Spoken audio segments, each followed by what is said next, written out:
दोस्तों 20s से लेकर 30s तक हमारी लाइफ का ये एक ऐसा फेज होता है जिसमें हम बहुत कुछ सीखते हैं, बहुत कुछ पाते हैं और बहुत सारे एसेट बनाते हैं। और हमारी बनाई हुई वेल्थ, यही स्पेंडिंग हैबिट्स और यही नॉलेज जब हम 40-50 के हो जाते हैं तो हमें अच्छे खासे रिटर्न देती है। कहा जाता है पैसा कमाने से ज्यादा मुश्किल काम है उन पैसों को संभाल कर रखना और उन्हें सही से खर्च करना, जिसके बारे में जानते तो सब हैं, बट फिर भी इस मोस्ट इम्पोर्टेंट टॉपिक को लोग अपनी लाइफ से इग्नोर करते रहते हैं। इन्हीं में से एक इंसान है ये। दोस्तों आप में से मोस्टली लोग इन्हें जानते होंगे और जो नहीं जानते उन्हें मैं बता दूं, ये है मिस्टर अनिल अंबानी, मिस्टर धीरूभाई अंबानी जी के बेटे और मिस्टर मुकेश अंबानी जी के छोटे भाई। अनिल अंबानी शुरू से ही अपनी स्पेंडिंग हैबिट्स और अपनी लग्जरियस लाइफ को लेकर काफी कंट्रोवर्सीज में रहे हैं, जैसे कि उनका मकान जो कि $1 बिलियन की वर्थ का है। अनिल अंबानी के पास $45 मिलियन वर्थ की गाड़ियां हैं, जिनमें से रोल्स रॉयस,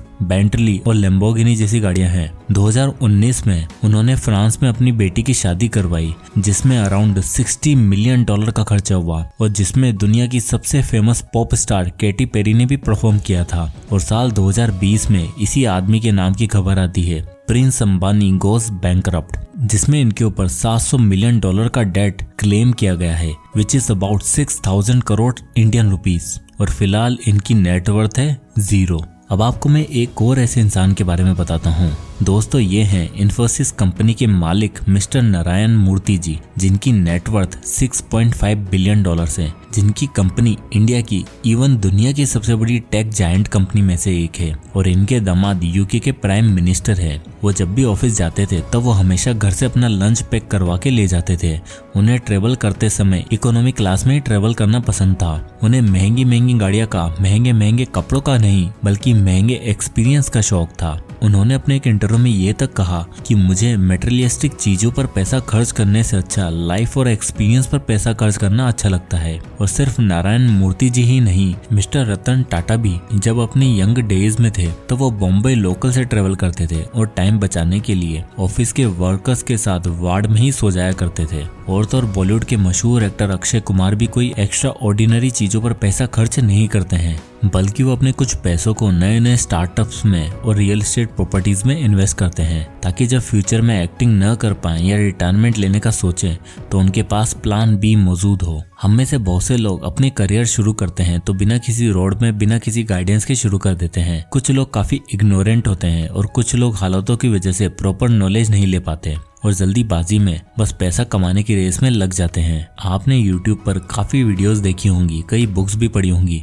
जिनमें आपको पैसे कमाने के रूल्स के बारे में बताया जाता है, पर उन कमाए हुए पैसों को कहाँ लगाना है, किस तरह खर्च करना है, ये बहुत कम बताया जाता है। तो आज की इस वीडियो में मैं आपके लिए पैसा खर्च करने की और उसे सेव करके इन्वेस्ट करने की एक अमेजिंग टेक्निक के बारे में बताने वाला हूँ। एक ऐसा रूल जो दुनिया के बड़े से बड़े एक्सपर्ट और सभी अमीर लोग सजेस्ट करते हैं। इसी रूल को फॉलो करके वॉरेन बफेट, पीटर लिंच, रे डेलियो जैसे बड़े बड़े इन्वेस्टर्स आज भी बजटिंग का यही रूल सजेस्ट करते हैं। तो उस वर्ल्ड फेमस रूल का नाम है द 50-30-20 रूल। तो दोस्तों 50-30-20 रूल एक ऐसा रूल है जिसमें आपको आपकी कमाई हुई इनकम को 3 अलग अलग हिस्सों में डिवाइड करना होता है, जिसमें से 50% वाला पार्ट होता है आपकी नीड्स, 30% होती हैं आपकी वांट्स की और 20% होती हैं आपकी सेविंग्स और इन्वेस्टमेंट्स। तो सबसे पहले आता है 50% फॉर योर नीड्स। दोस्तों नीड्स वो चीजें हैं जो हमें अपनी डे टू डे लाइफ में चाहिए, जिसके बिना हम लाइफ एक्सपेक्ट ही नहीं कर सकते, जैसे रोटी, कपड़ा और मकान। बट दिक्कत यह है कि बहुत से लोगों को लगता है कि लोगों की बेसिक नीड्स बस यही है और इन 3 चीजों में सिर्फ 50% पैसा थोड़ी खर्च हो सकता है। दोस्तों आपको मैं बता दूं कि आज हम 50-100 साल वाली पुरानी दुनिया में नहीं जी रहे। आज की डेट में बेसिक सर्वाइवल के लिए रेंट भी जरूरी है, इलेक्ट्रिसिटी और पानी भी जरूरी है, खाने के लिए सिर्फ रोटी नहीं ग्रोसरीज भी जरूरी है, आपके बच्चे और आपके माँ बाप के एक्सपेंसेस भी जरूरी हैं। और इसलिए हमें अपनी इनकम का 50% हिस्सा इस जगह यूटिलाइज करना पड़ेगा, क्योंकि ये सारे वो आइटम्स है जो हमें एकदम अर्जेंटली रिक्वायर्ड होते हैं और इनमें जरा डिले हमारी मेंटल हेल्थ खराब कर सकती है। इसलिए 50% फॉर योर नीड्स। अब आता है 30% for your wants and desires. Budgeting rule का अगला हिस्सा आता है वांट्स एंड डिजायर, जिसमें हमें अपनी इनकम का 30% पार्ट उस जगह खर्च करना है जिसमें हमें सेटिस्फेक्शन मिले और खुशी मिले। वैसे ये एक्सपेंसेस अननेसेसरी तो हैं, पर इन एक्सपेंसेस से हमें अच्छे एक्सपीरियंस मिलते हैं। इसमें वो सारे एक्सपेंसेस आते हैं जिनसे हमारी लाइफ और भी ज्यादा खुश और एंजॉयबल हो जाती है, जैसे कि movies, Netflix, travel expenses, gym membership etcetera.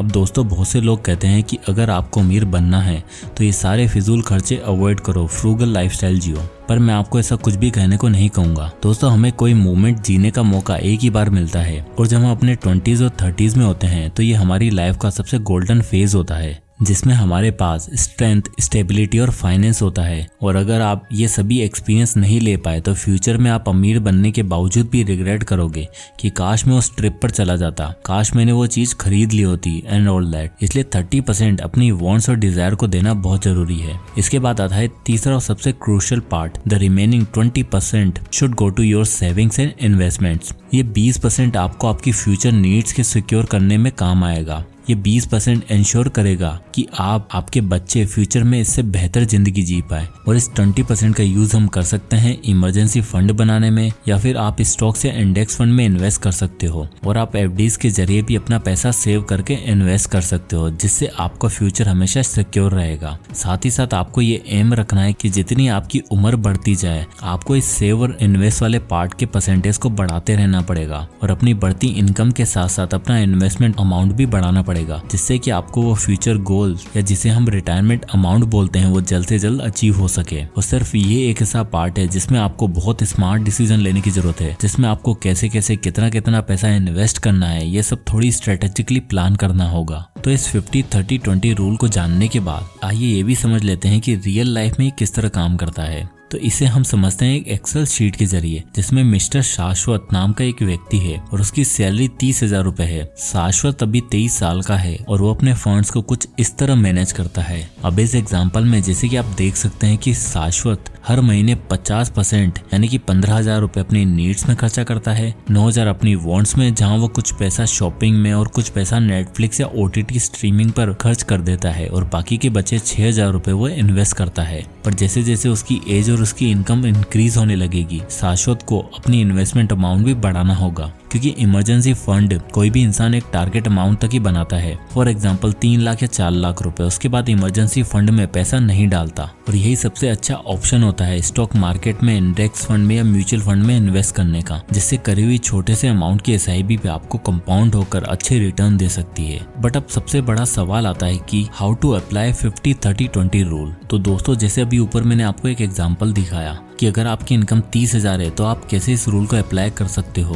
पर हर इंसान की इनकम अलग अलग होती है। तो ऐसे में 50-30-20 रूल को अप्लाई कैसे करें? तो उसके लिए स्टेप 1 आता है कैलकुलेट टोटल इनकम। तो सबसे पहले आपको अपनी टोटल इनकम कैलकुलेट करनी है, जिसमें से आपको आपके बिजनेस एक्सपेंसेस और टैक्स को माइनस कर लेना है। इसके लिए आप अपनी पे स्लिप देख सकते हैं कि आपका आफ्टर टैक्स कितना पैसा मिलता है। Step number 2, track monthly expenses. Income जानने के बाद हमें पिछले कुछ महीनों के खर्चों को ट्रैक करना है। लेट्स से कि आपने पिछले महीने हुए खर्चों को ट्रैक किया और कैटेगरी बना ली, like rent, groceries, shopping, entertainment etcetera. Expenses को ट्रैक करने के बाद इन्हें नीड्स, वांट्स और इन्वेस्ट वाले 3 अलग अलग कॉलम में डालना है। और ट्रैक करने के बाद आपको पता चल जाएगा कि पिछले महीने या उससे पहले आप किस तरह खर्चा कर रहे थे और 50-30-20 रूल फॉलो कर रहे थे। अब आता है स्टेप नंबर 3, अप्लाई 50-30-20 रूल। और एक बार जैसे कि आपने एक्सपेंसेस को ट्रैक लगाया, आपको समझ में आ जाएगा कि आप इस रूल का यूज कर रहे हो या फिर नहीं। और जैसे अगर आपको पता चल जाए कि आप ज्यादा पैसा अपनी वांट्स पर खर्च कर रहे हो और इन्वेस्ट तो कुछ हुआ ही नहीं, तो उस खर्चे को कम करने की कोशिश करें और इन्वेस्टिंग जल्द से जल्द शुरू करें। तो एट लास्ट नारायण मूर्ति जी की तरह आप भी फालतू खर्चा करना बंद करिए, बजट बनाइए और अपने एक्सपेंसेस को ट्रैक करें। क्योंकि याद रहे, रिच इंसान सिर्फ पैसा कमाना ही नहीं बल्कि उन पैसों को कैसे संभालना है ये भी अच्छे से जानता है।